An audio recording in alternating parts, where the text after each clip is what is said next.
tribunal mixte de commerce de Fort-de-France ont tout de même analysé 2 offres de reprise à cette audience exceptionnelle réservée uniquement à la poursuite de l'activité de la SAS France Antilles.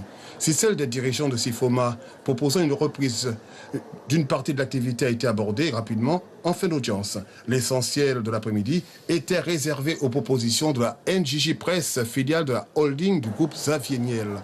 L'administrateur judiciaire nous confirme que l'État est intervenu pour la reprise du quotidien. L'intervention de l'État, c'est une mobilisation qui a été faite pour pouvoir centraliser la recherche des aides publiques qui viennent en complément du financement du repreneur, faire que le repreneur, avec ce complément justement, a un budget global qui peut faire face aux besoins du plan en question. NJJ propose une offre de 100 000 € pour la reprise de l'ensemble de la SAS France Antilles.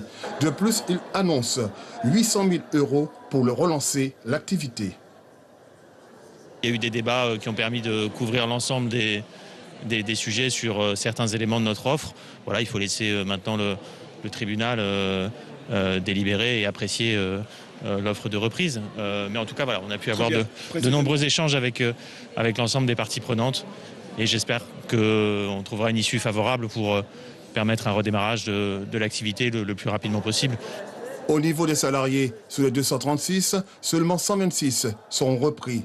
Les repreneurs précisent à la barre du tribunal que l'impression du quotidien France Antilles se fera uniquement en Guadeloupe.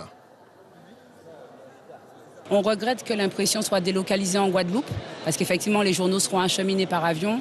On regrette aussi les suppressions de postes, puisque c'est 108 collègues qui seront concernés par les suppressions de postes.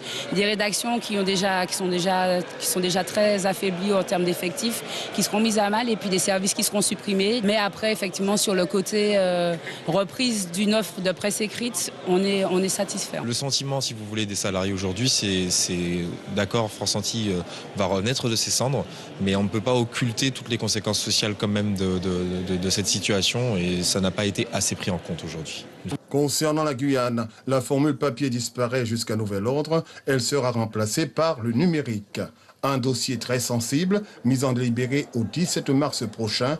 Une bonne nouvelle tout de même pour les consommateurs. Le prix du quotidien France Antilles ne devrait pas changer. Suivez l'info sur Guyana Première, télé, radio et Internet.